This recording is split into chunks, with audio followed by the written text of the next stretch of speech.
Good morning, नमस्कार। मेरा नाम विकास यादव है। मैं डी फार्मेसी का स्टूडेंट हूँ और आज हम अस्थमा के विषय में डिस्कस करेंगे कि अस्थमा क्या है, कैसे होता है और एक जानलेवा बीमारी क्यों है। तो अस्थमा के बारे में हम इंट्रोडक्शन से स्टार्ट करेंगे कि अस्थमा एक non communicable chronic lung disease है, जिसको हम लोअर रेस्पिरेटरी ट्रैक्ट डिजीज भी बोलते हैं, जो हमारे लोअर रेस्पिरेटरी ट्रैक्ट को अफेक्ट करती है। इसके होने के कारण क्या है, कुछ फीचर्स हैं इसके, जैसे कि एयरवे इन्फ्लेमेशन। जो हमारा एयरवे है वो इन्फ्लेम्ड हो जाता है, जिसकी वजह से सांस लेने में दिक्कत आती है। एयरवेज का ऑब्स्ट्रक्शन होना, एयरवेज के अंदर ऑब्स्ट्रक्शन हो जाती है किसकी वजह से, मसल्स के स्पैज्म की वजह से, या जो म्यूकोजल एडिमा है यानी कि जो म्यूकस मेम्ब्रेन है उसके अंदर स्वेलिंग हो जाती है। Stagnation of the mucus, mucus की रुकावट होना, एक जगह रुक जाना, उसकी वजह से ऑब्स्ट्रक्शन हो जाना एयरवेज में।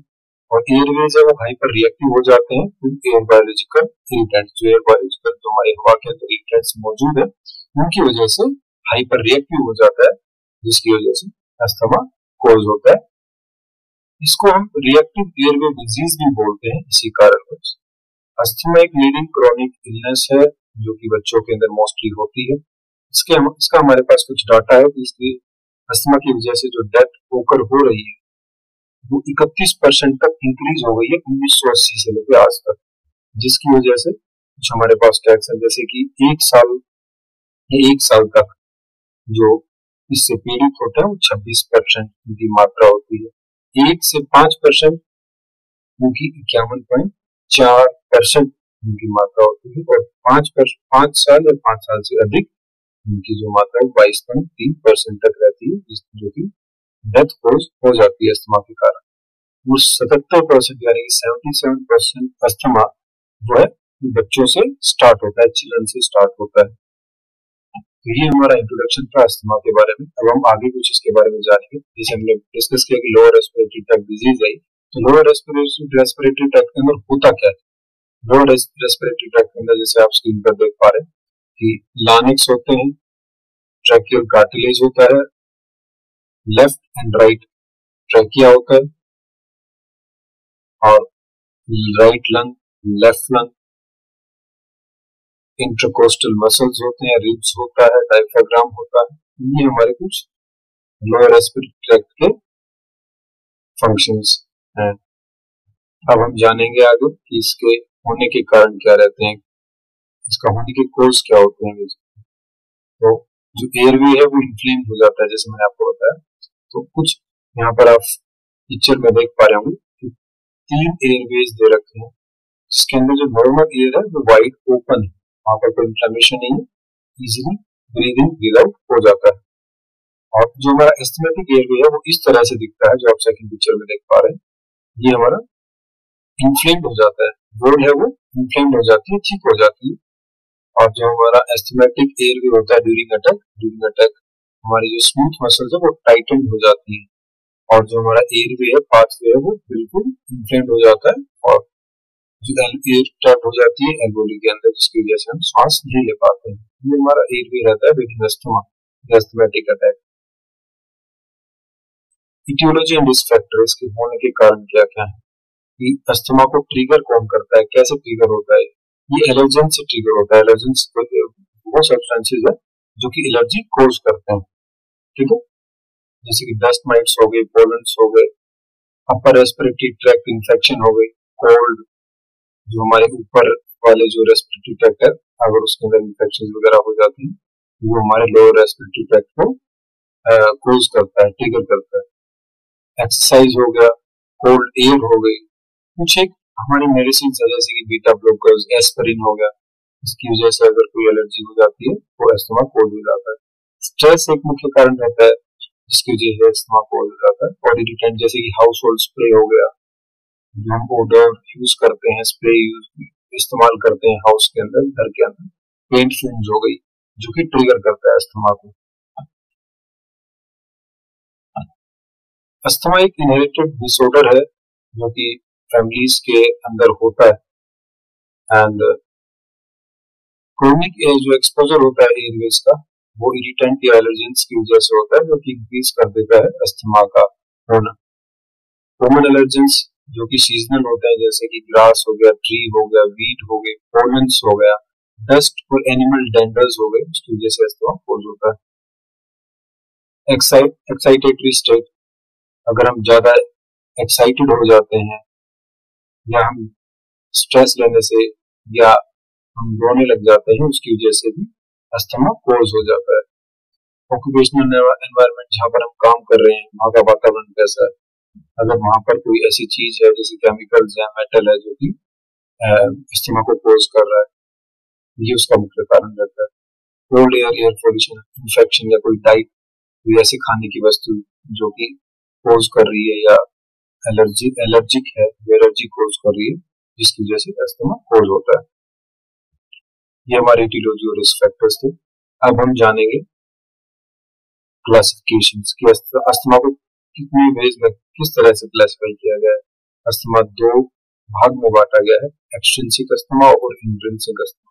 एक्सट्रिंसिक अस्थमा यह एलर्जेंस के द्वारा ट्रिगर किया जाता है, जैसे डस्ट माइट्स, फंगाई, जिसको एलर्जी है या एलर्जिक रिएक्शन कोज करता है, वो एक्सट्रिंसिक अस्थमा कहलाता है। इसके अंदर हमारी एंटीबॉडीज है वो बन जाती है, हमारी बॉडीज एंटीबॉडीज को स्टिमुलेट कर देती है, तो जो प्रोडक्शन होता है आईजीई का, वो हमारे एलर्जेंस के अगेंस्ट काम करती है, जिसकी वजह से इन्फ्लेमेशन होता है। इंट्रिंसिक अस्थमा, कुछ नॉन एलर्जिक फैक्टर्स होते हैं जो कि इंट्रिंसिक अस्थमा कहलाता है, जैसे कि exercise, cold air, stress, infection या कुछ एक मेडिकेशन, जिसकी वजह से एक्सट्रिंसिक अस्थमा कोज होता है। इसका इफेक्ट लेट होता है और मेनली अडल्टहुड में पाया जाता है। ये अस्थमा की क्लासिफिकेशन थी। अब इसका हम पैथोफिजियोलॉजी देखेंगे कि पैथोफिजियोलॉजी क्या है अस्थमा का। सबसे पहले एयरवेज इन्फ्लेम हो जाता है, अगर इन एयरवेज के अंदर इन्फ्लेमेशन हो जाती है तो हमारी बॉडी इन्फ्लेमेटरी रेस्पॉन्स शो करती है, जिसकी वजह से इन्फ्लेमेशन हो जाती है एयरवेज में। सेलुलर इन्फिल्ट्रेशन, जैसे कि कुछ इन्फ्लेमेटरी सेल्स हैं, एजिनोफिल्स हो गए, मास्ट सेल्स हो गए, टी हेल्पर TH2 सेल्स हो गए, जिसकी वजह से इन्फ्लेमेशन कोज हो जाती है हमारे एयरवेज के अंदर। TH2 रेस्पॉन्स, जो हमारी एंटीबॉडीज है, इम्यूनोग्लोबुलिन IgE, वो शो करती है, जिसकी वजह से एयरवेज इन्फ्लेमेशन हो जाती है, हमारी पैथोफिजियोलॉजी। एयरवेज का हाइपर रेस्पॉन्सिवनेस होना, एक्सैजरेटेड रेस्पॉन्स शो करती है एयरवेज। सेंसिटिव होती है वेरियस स्टिमुली, जो कि ब्रोंकोकॉन्स्ट्रिक्टर कोज करती है हमारे बॉडी में। ब्रोंकोस्पैज्म, ब्रोंकस या ब्रोंकोली का जकड़न होना। इरिटेंट्स, एक्सरसाइज या कोल्ड, जो मैंने पहले बताया कि हाइपर रिएक्टिव रेस्पॉन्स शो करती है, उसकी वजह से भी एयरवे हाइपर रेस्पॉन्सिवनेस शो करती है। एयर फ्लो का ऑब्स्ट्रक्शन, हमारे जो एयर फ्लो है, एयरवेज है, उसके अंदर एयर फ्लो का ऑब्स्ट्रक्शन हो जाना, श्वास का ऑब्स्ट्रक्शन हो जाना, वो किसकी वजह से होता है? अगर हमारा एयरवेज है वो नैरोड है, किसकी वजह से? इन्फ्लेमेशन की वजह से, ब्रोंकोस्पैज्म की वजह से, म्यूकस प्रोडक्शन हो जाना, जो कि नैरो कर देता है एयरवेज को और हमें सांस लेने में दिक्कत होती है। म्यूकस का प्लग हो जाना, वहां पर म्यूकस इकट्ठा हो जाना, जिसकी वजह से ब्रीजिंग या शॉर्टनेस ऑफ ब्रेथ हो जाती है। ये एयरवेज ऑब्स्ट्रक्शन थी हमारी अस्थमा की। नॉर्मल एयरवेज और यहाँ पे अस्थमेटिक सिम्टम्स जो एयरवे रहती है वो दिखा रखी है। अब इसके कुछ साइन एंड सिम्टम्स क्या रहते हैं अस्थमा के दौरान। टिपिकल सिम्टम्स हैं वो है कि रिकरेंट एपिसोड्स ऑफ व्हीजिंग, की सीटी बजना, हमारे सांस लेते वक्त जो हमारे एयरवेज के अंदर रिकरेंट एपिसोड्स ऑफ व्हीजिंग, चेस्ट की टाइटनेस हो जाना, ब्रेथलेसनेस और कफ हो जाना। कुछ केसेस के अंदर कफ ही कोई सिम्टम नहीं रहता है, कफ के अलावा भी कुछ सिम्टम रहते हैं, जैसे कि कफ विद और विदाउट म्यूकस प्रोडक्शन की, कफ आना म्यूकस के साथ या विदाउट म्यूकस, हाइपोक्सिया हो जाना, ऑक्सीजन की कमी, स्पूटम का थिक होना। मोस्टली बच्चों के अंदर हेडेक एक कॉमन सिम्टम रहता है और वो जिसकी वजह से टायर्ड फील करते हैं और उनकी चेस्ट में टाइटनेस हो जाती है। ये साइन एंड सिम्टम्स। इसको डायग्नोज कैसे करते हैं? सबसे पहले हम हिस्ट्री लेंगे। हिस्ट्री के अंदर हम फैमिली की हिस्ट्री लेंगे, एनवायरमेंटल हिस्ट्री लेंगे और ऑक्यूपेशनल हिस्ट्री लेंगे। कोई पेशेंट या कोई इंडिविजुअल जहां पर वो काम करता है वहां तो कोई एलर्जी या एलर्जिक कोज नहीं हो रही है उस एनवायरमेंट की वजह से। फैमिली हिस्ट्री में हम अगर उनसे पूछेंगे क्वेश्चन कि कोई फैमिली हिस्ट्री तो नहीं है अस्थमा, इनहेरिटेड फैमिली हिस्ट्री तो नहीं है, एनवायरमेंट हिस्ट्री जैसे कोई सीजन चेंज की वजह से कोई एलर्जी तो कोज नहीं करती है, हाई पोलन काउंट्स या क्लाइमेट चेंज जैसे कि कोल्ड एयर की वजह से किसी को एलर्जी होती है तो उसकी वजह से भी अस्थमा होता है, एयर पोल्यूशन की वजह से भी अस्थमा होता है, एयर एनवायरमेंटल हिस्ट्री के अंदर आता है। ऑक्यूपेशनल हिस्ट्री, कोई भी इंडिविजुअल है, कोई भी पेशेंट अगर जहां पर वो काम करता है वहां पर कोई केमिकल की वजह से कोई एलर्जी तो नहीं हो रही है, ट्रिगर नहीं कर रहा है अस्थमा, मेटल सॉल्ट्स, वुड्स या वेजिटेबल डस्ट की वजह से, इंडस्ट्रियल केमिकल्स या प्लास्टिक की वजह से अगर अस्थमा ट्रिगर तो नहीं कर रहा है जहां पर वो काम करता है। ये हमारे डायग्नोसिस है अस्थमा की, हम ऐसे डायग्नोस करते हैं फैमिली हिस्ट्री लेकर। फिजिकल एग्जामिनेशन की हम एग्जामिन कैसे करें, अस्थमा फिजिकल एग्जामिन कैसे किया जाए, किसी भी अस्थमेटिक पर्सन को, तो उस पर्सन को जो भी अफेक्टेड है अस्थमा से उनको वीजिंग होगी ऑल ओवर द लंग, सीटी की तरह श्वास, जब हम श्वास लेंगे तो सीटी की आवाज आएगी, ब्रेथलेसनेस एंड कफ, श्वास में भारीपन और कफ, लूज डिकलरेशन हो जाएगा स्किन का due to lack of oxygen, oxygen की कमी के कारण। फिजिकल एग्जामिनेशन के अंदर हम एलएफटी करवाएंगे, lung function test, blood test करवाएंगे, स्पूटम का टेस्ट करवाएंगे, स्किन प्रिक टेस्ट करवाएंगे जिसकी वजह से हम फाइंड आउट कर सकते हैं अस्थमा। ये हमारे फिजिकल एग्जामिनेशन। अब हम उसको कैसे मैनेज किया जा सकता है अस्थमा को वो जाने, उसकी मैनेजमेंट, अस्थमा की मैनेजमेंट रिएश्योर करेंगे हम पेशेंट को, ताकि अगर एंजाइटी है किसी पेशेंट की तो वर्सन ना हो, रेस्पिरेटरी डिस्ट्रेस ना हो पेशेंट को हम अपराइट पोजीशन में रखेंगे, उनको 50 to 60% इनिशियली स्टार्ट करेंगे ऑक्सीजन का जब तक पेशेंट अच्छा फील ना करे। पेशेंट को हम नेबुलाइज करेंगे साल्बुटामोल या टेर्बुटुलाइन से, जो कि इमीडिएट रिलीफ कोज करती है अस्थमैटिक पेशेंट में। एंटीबायोटिक देंगे, अगर कोई पेशेंट को इन्फेक्शन है अस्थमा की वजह से तो हम उसको एंटीबायोटिक देंगे, एंटी इंफ्लेमेटरी ड्रग्स देंगे, कॉर्टिकोस्टेरॉइड्स देंगे जिसका एग्जांपल है बेक्लामेथासोन, और मास्ट सेल स्टेबलाइजर जैसे कि मोंटेलुकास जो हम सिरप देते हैं। ये इसके मैनेजमेंट। फार्मासिस्ट का रोल क्या रहता है अस्थमा को मैनेज करने में?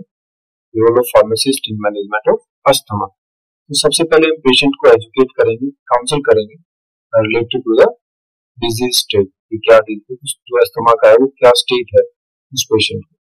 हम उसको पेशेंट को अस्थमा का नेचर समझाएंगे और उसका कितना लॉन्ग टर्म मैनेजमेंट रहेगा, कैसे कैसे उसको मेडिकेशन के द्वारा लॉन्ग टर्म मैनेज किया जाएगा। उसको मेडिकेशन की इंफॉर्मेशन देंगे जो भी हम पेशेंट को अस्थमा के दौरान अस्थमा को रोकथाम के लिए दी जाएगी, उसके बारे में पेशेंट को बताएंगे।